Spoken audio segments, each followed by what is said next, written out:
بڑا. تو جو چھوٹے چھوٹے مجھ سے آ کے کہتے ہیں, جو چھوٹے عامل ہیں, وہ سمجھتے ہیں ہم تو الو بنا رہے ہیں لیکن شاید یہ سچی مچی کا ہو.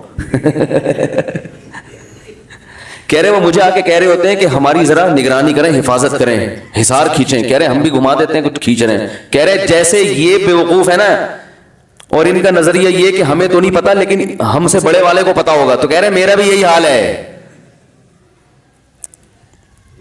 سمجھ رہے ہو, میرا بھی کہہ رہے یہی حال ہے. تو خیر عامل کی گت تو بنتی رہتی ہے, اس پہ تو بہت بیانات ہیں. لیکن عاملوں کی ایک اور مثلا کہ پیر صاحب بھی آئے ہوئے ہیں مارکیٹ میں نا, وہ کہتے نہیں ہے کہ میں عامل ہوں, میں بزرگ ہوں, بس ختم. کیوں بزرگ ہو, کیا ہے تمہارے اندر؟ بھائی بس پہنچے ہوئے ہیں, فلاں سے گدی ملی ہے ان کو, فلاں کا ہاتھ ہے ان کے سر پہ, تو فلاں کے سر پہ ہاتھ کی وجہ سے بال تو نکلے نہیں ان کے سر پہ, اتنی برکت بھی نہیں ہوئی, بس یہ فلاں کی وجہ سے ان کو ملا ہوا ہے. کیا ملا ہوا ہے؟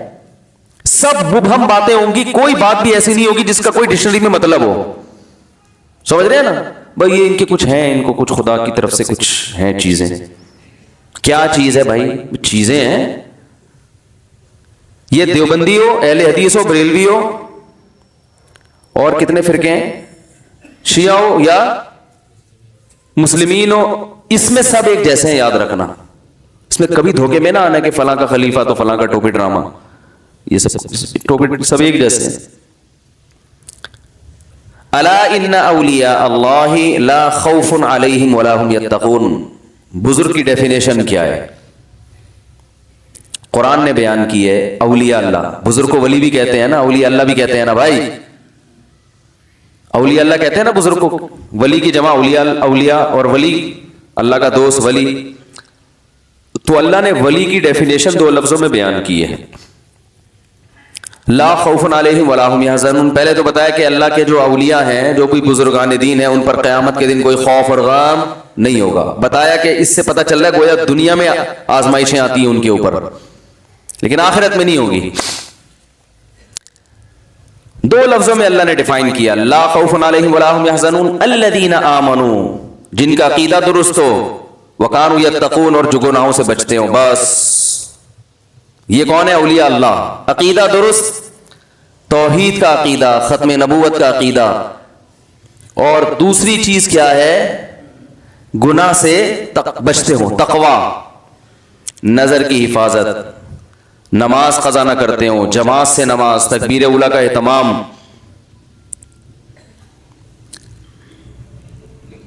اس میں کہیں بھی نہیں ہے کہ وہ کوئی ٹھیا لگا کے بیٹھے ہوئے ہوں اور یوں کر کے توجہ ڈالیں تو بندہ ہل جائے. ہوتا ہے نا, اور وہ ان کو منا کے رکھو گے تو بگڑی بنتی رہے گی, ان کو ناراض کر دیا تو وہ کچھ کر دیں گے, تو جس سے کیا ہو جائے گا؟ نقصان ہو جائے گا. رسول اللہ صلی اللہ علیہ وسلم سے بڑا ولی کون ہو سکتا ہے؟ 13 سال مکہ میں تکلیفیں برداشت کی ہیں, پھر وہاں سے مدینہ کی طرف ہجرت کی. آپ یوں کر دیتے, آپ یوں کر دیتے تو سب کچھ ہو جاتا. ہدایت چاہتے تھے کہ عمر بن خطاب کو اور ابو جہل بن ہشام کو ہدایت ملے, تو یوں نہیں کیا, دعا مانگی اللہ ان دونوں میں سے کسی ایک کو تو دے دے. دعا مانگی اللہ سے. پھر احد میں پھر لڑائیاں لڑی ہیں آپ صلی اللہ علیہ وسلم نے, پھر بدر میں لڑائیاں ہیں, غزوہ خندق میں لڑائی لڑی ہے. اگر یہ ساری طاقتیں, غیبی طاقتیں آپ کے ہاتھ میں ہوتی تو نہ خندقیں کھودنے کی ضرورت, نہ پیٹ پہ پتھر باندھنے کی ضرورت, نہ 313 کو 1000 کے مقابلے میں لا کے لڑانے کی ضرورت, نہ احد میں مشوروں کی ضرورت کہ کیا طریقہ کار اختیار کیا جائے, اسٹریٹجی کیا ہونی چاہیے اس دفعہ لڑائی کی. یہ تو سارے مشورے غزوہ خندق میں مشورہ لے رہے ہیں کہ بھائی یہ تو چاروں طرف سے قبائل نے مل کے حملہ کر دیا, کیا کریں, جنگ کیسے لڑنی چاہیے, مشورے لے رہے ہیں. سلمان فارسی کو بلایا رضی اللہ عنہ کہ عرب میں تو ایسی لڑائی ہم نے کبھی دیکھی نہیں ہے کہ چاروں طرف سے حملہ ہو رہا ہے, آپ بتاؤ جب آپ کے ملک میں ایسی لڑائیاں ہوتی تھی تو کیا کیا کرتے تھے؟ حضرت سلمان فارسی نے فرمایا ہم خندقیں کھودتے ہیں. مشورہ ہوا بھائی اس کے علاوہ کوئی آپشن نہیں ہے. غیبی طاقتیں ہوتی تو ان مشوروں کی اور ان لڑائیوں کی اور اتنی ٹینشن کی کیا ضرورت تھی بھائی؟ جو جاہل پیر ہے نا آج کل کا جاہل پیر, وہ بیٹھا ہوا ہے توند نکال کے, بس نہ اس کا کوئی بزنس ہے, سمجھ رہے ہیں, نہ محترم کا کوئی باپ دادا سے کوئی جاگیر ملی ہے، ان کو جائیداد ملی ہے، نہ کوئی مخلص مریدوں کے ہدیے ہیں۔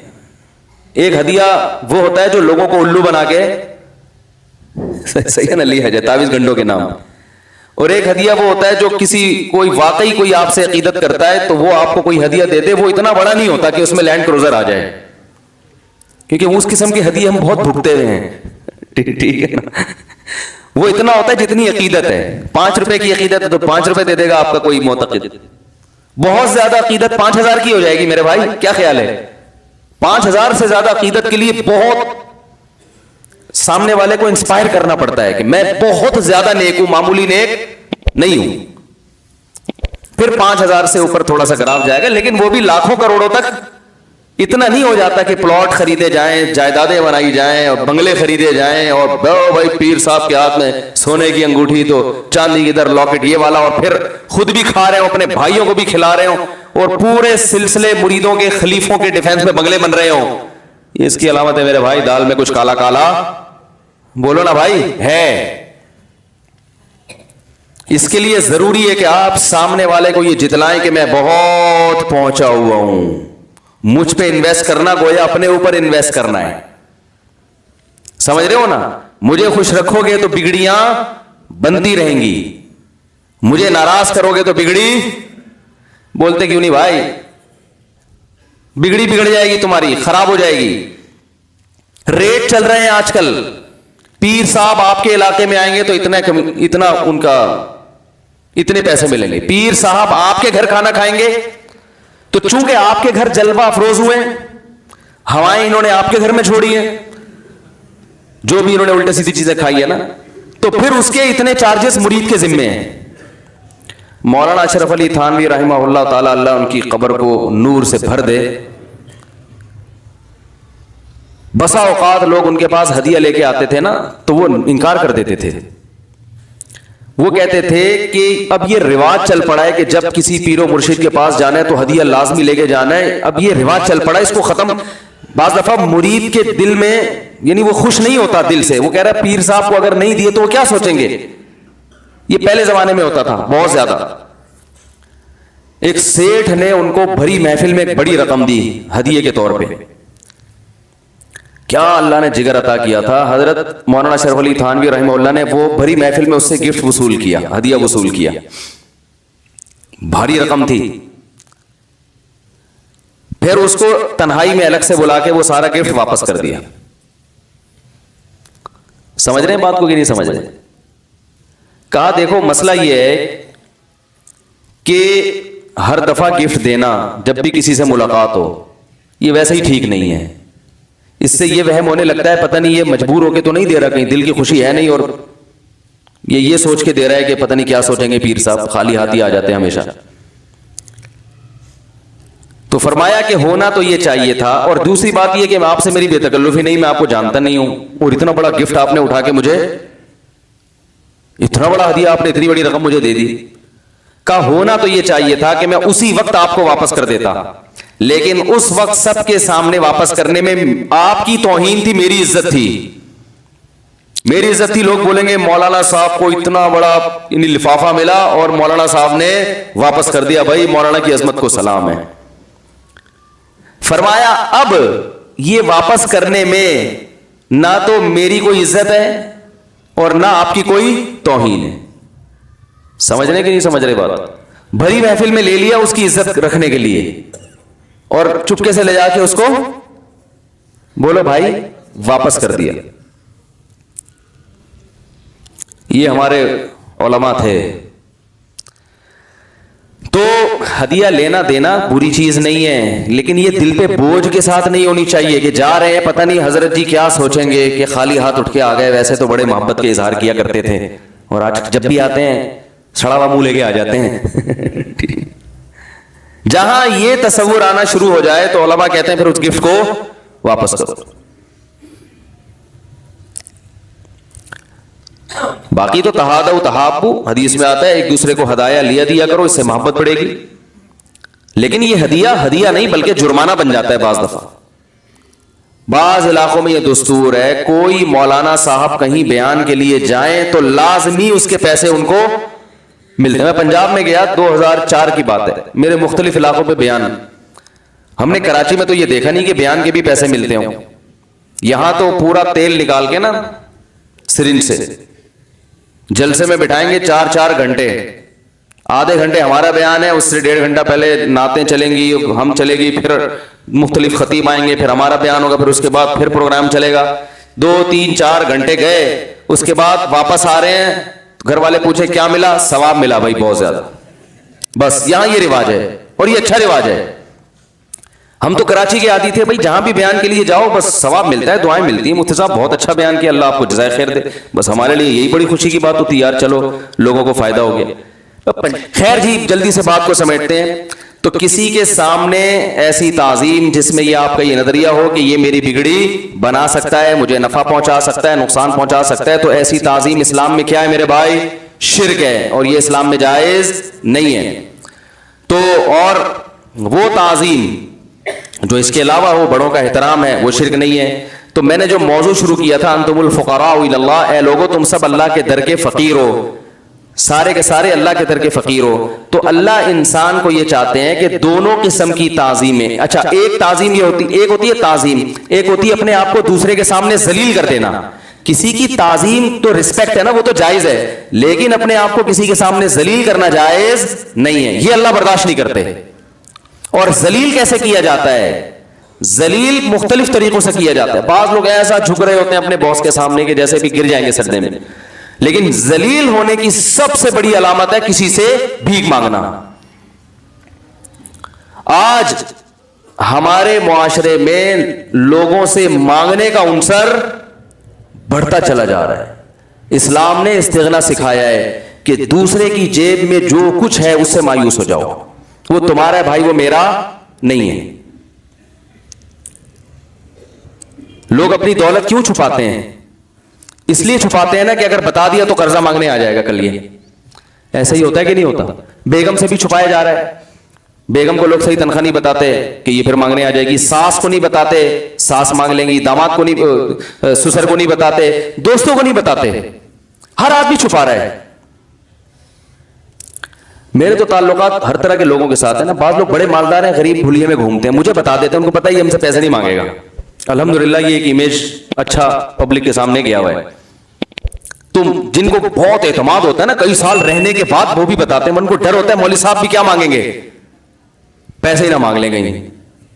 اگر بتا دیا مانگنا جائز ہے استغنا کے ساتھ, وہ تو کسی سے بھی مانگا جا سکتا ہے. بھائی یہ ضرورت ہے, اگر دینی ہے دو, نہیں دینی تو نہیں دو. یہ تو یہاں تک تو ٹھیک ہے. بھائی مسجد میں بالفرض, ابھی تو ہمارے وضو خانے میں ضرورت نہیں, ایک مثال دے رہا ہوں, بھائی ضرورت ہے, آپ لوگ دیکھ رہے ہیں, بھائی بنا دو تو ثواب ملے گا, نہیں بناؤ تو میرے باپ کا تھوڑی ہے, میرے گھر کا وضو خانہ تھوڑی ہے, ٹھیک ہے نا. بھائی یہ یتیم خانہ خرچ کر لو, ثواب ملے گا, نہیں کرتے تو میرے بچے تو یتیم الحمدللہ نہیں ہے, لیکن ثواب ملے گا آپ کو اگر کرتے ہو یتیم خانوں پہ خرچ. وہ مدرسہ بن رہا ہے, یہ تو جائز ہے, یہ فرد واحد سے بھی مانگ سکتے ہیں. لیکن ایک مانگنا وہ ہوتا ہے جس میں سامنے والے کو یہ احساس ہو کہ یار یہ کیا مصیبت بن گیا یہ آدمی. تو اس لیے لوگ اپنی تنخواہ, اپنی انکم دوسروں کو بولو بھائی نہیں بتاتے. اور میں خود بھی بھگتا ہوا ہوں.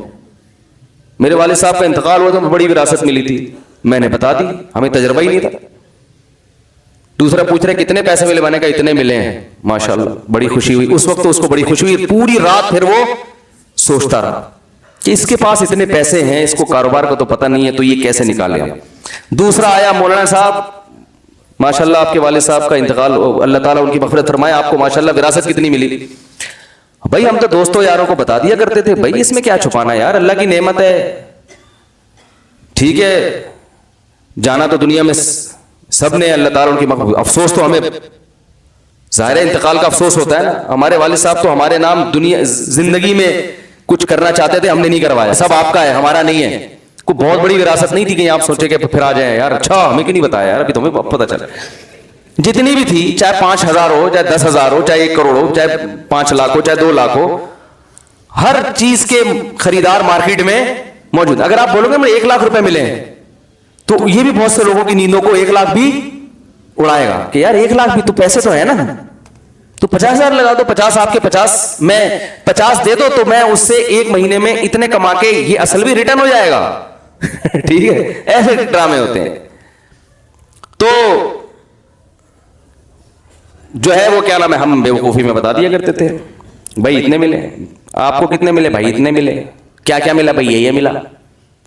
تو وہ ماشاءاللہ ایسا بھگتا ہم نے طبیعت سے, بڑے قریبی لوگ آ کے, بھائی ایکچولی ایک بزنس ہے میرے دماغ میں, میں چاہتا ہوں کہ آپ ویسے ہی مولوی آدمی ہیں, پیسے ختم ہو جائیں گے, تو ایکچولی ایک بزنس ہے میرے ذہن میں آیا, میرے تو شوق نہیں لیکن آپ کا فائدہ ہو جائے گا.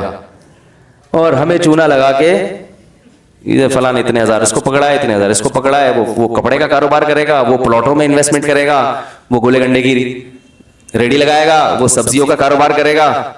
اور اس کے بعد ایک دن آیا کہ ہم اپنی ایف ایکس کو 40,000 میں قسطوں پہ ایف ایکس خریدی میں نے, سمجھ رہے ہو, وہ بھی ایک شاگرد ہے, زکات سمجھ کے مجھے دے دی ہوگی, پیسے لیے اس نے, لیکن بعض دفعہ انسان کہتا ہے اب کیا یہ بغیر فری میں تو لیں گے نہیں. 40,000 کی ایف ایکس خریدی میں نے قسطوں پہ, ڈینٹنگ پینٹنگ کا کام ہاتھ سے کیا ہے اس نے, یعنی چھت گری بھی ہے تو یوں کیا, تو ایف ایکس میں یہ بڑا فائدہ. وہ پھر دوبارہ اللہ نے الحمدللہ, اب میں کوئی ایسا غریب آدمی نہیں ہوں, اللہ کا شکر ہے, سب کچھ کھانے پینے کو اللہ دے رہا ہے ہمیں, دوبارہ اللہ نے کھڑا کر دیا اپنے پاؤں پہ, بلکہ اس سے بھی گئے تھے, وہ بھی بہت بعد میں لی. تو لوگ کیوں چھپاتے ہیں بھائی, بتا دیا تو فوراً اس کے دل میں فاسد خیالات آنا شروع ہو جائیں. تو آپ اپنے آپ کو ایسا بنا دیں کہ لوگ آپ پر اعتماد کر کے بتائیں کہ میرے پاس 1 ارب روپیہ ہے, ٹھیک ہے نا, ایسا اپنے آپ کو بنا دو. اس کو پتا ہے بھائی اس کی صحت پہ کوئی اثر پڑنے والا نہیں ہے, کہ اس کے پاس 1 کروڑ ہے, 1 ارب ہے, 10 ارب ہے, 20 ارب. میرے پاس بڑے بڑے لوگ آتے ہیں, بتاتے ہیں میری اتنی فیکٹریاں ہیں, میرے اتنے, میں اتنا ارب پتی آدمی ہوں, میرا یہ کارڈ رکھ لیں, ادھر ہم کارڈ لے کے ادھر ڈسٹ بن میں, الحمدللہ میرا یہ معمول ہے. یہ جتنے لوگ مجھے کارڈ دیتے ہیں نا, میں یوں ہوں, میں یوں ہوں, یہ اس کو فہمی میں نہ رہے کہ میں کارڈ سیو کرتا ہوں. بھائی میرے کس کام کا ہے تو, صحیح ہے نا, وہ فیکٹری ہے ماشاءاللہ, اللہ اور 2 فیکٹریاں بنایا. تو وہ کہتے ہیں آپ کو کوئی کام پڑے, بھائی ہم دعا کرتے ہیں اللہ کرے کہ ہمیں کوئی ایسا کام نہ پڑے کہ ہاتھ نہ پھیلانے پڑے کسی کے ساتھ, اور اللہ نے اب تک بچایا ہوا ہے. تو فوراً میں گھر والوں کو کہتا ہوں بھائی یہ کارڈ ہے ڈسٹ بن میں, یہ ڈسٹ بن میں ڈال دو. تو اپنے آپ کو انسان ایسا بنائے کہ کسی کوئی فیکٹری کا مالک ہے, کوئی کیا ہے, بھائی آپ کی بلا سے, میں تو جو مجھے اللہ دے رہا ہے میرا تو وہی ہے, بس جو میرے بٹوے میں پیسے پڑے ہوئے ہیں وہ ہیں میرے, باقی سارے تمہارے ہیں میرے نہیں ہیں. نہ دیکھو نبی صلی اللہ علیہ وسلم سے صحابی نے پوچھا, حدیث کا مفہوم ہے عزت کا طریقہ کیا ہے, کیسے عزت حاصل ہو, حدیث کا مفہوم ہے, آپ نے فرمایا جو کچھ لوگوں کے پاس ہے اس سے مستغنی ہو جاؤ, جو کسی دوسرے کی جیب میں بے پرواہ, بھائی وہ تمہارا میرا نہیں ہے, ختم. سمجھ رہے کہ نہیں سمجھ رہے؟ یہ چیز مارکیٹ میں کیا چل رہی ہے, شارٹ چل رہی ہے. ہر آدمی نا ایسے جیسے وہ للچائی ہوئی نگاہوں سے نا, ان کو پتا ہے کہ اس کو پتا چل گیا میرے بٹوے میں اتنے پیسے, ایسے سونگنا شروع کر دے گا یہ وہیں سے, اس کا ایٹیٹیوڈ ہی چینج ہو جاتا ہے. آپ کی نظر میں امیر ہو غریب ہو برابر, ہاں یہ ایک الگ بات ہے کہ جو معاشرے میں عزت دار آدمی ہوتا ہے اس کو تھوڑا الگ طریقے سے بات کی جاتی ہے, کیونکہ وہ تھوڑی سی بے عزتی پر غصے ہو جاتا ہے. یہ حدیث میں آتا ہے انزل الناس منازلہم, جو جس کا مقام ہے اس کو وہ مقام دو. یہ ایک الگ چیز ہے کہ مالدار آدمی کو آپ نے ایئر کنڈیشن روم میں بٹھا دیا, غریب آدمی کو آپ نے سادہ کمرے میں بٹھا دیا, کیونکہ وہ اے سی کا عادی ہے, یہ پنکھے پہ گزارا کر لے گا. یہ استغنا کے خلاف نہیں ہے, یہ تو جیسے جو ہو اس کو وہ عزت دینی چاہیے. لیکن کسی سے لالچ کرنا, نظر رکھنا, لوگوں کے کارڈ سنبھال کے رکھنا, چندہ مانگنا ہے تو بھائی اوپنلی مانگو ساری دنیا سے چندہ, یہ کوئی اپنا خاص ریلیٹو ہے اس سے آدمی ذکر کر دے اس کا. تو یہ آج کل ماحول چل رہا ہے کہ بھائی سگے بھائی کو نہیں بتا رہے لوگ, سگے بھائی کا بھروسہ ختم ہو گیا کہ یہ مانگ لے گا. تبھی جس کے پاس جاؤ نا لوگ اپنی اندر, بھائی میں تو مخروج چل رہا ہوں, گزارا ہی نہیں ہو رہا. پھر تنہائی میں جا کے کہہ رہا ہوگا اللہ تیرا دیا میرے پاس بہت کچھ ہے, میں اس لیے کہہ رہا تھا کہ یہ ڈر بھی رہے ہوتے نا اللہ کا عذاب نہ آ جائے, اے اللہ اس کو بتا دیا نا یہ کھا جائے گا مجھے. تو ہمارے تجربوں سے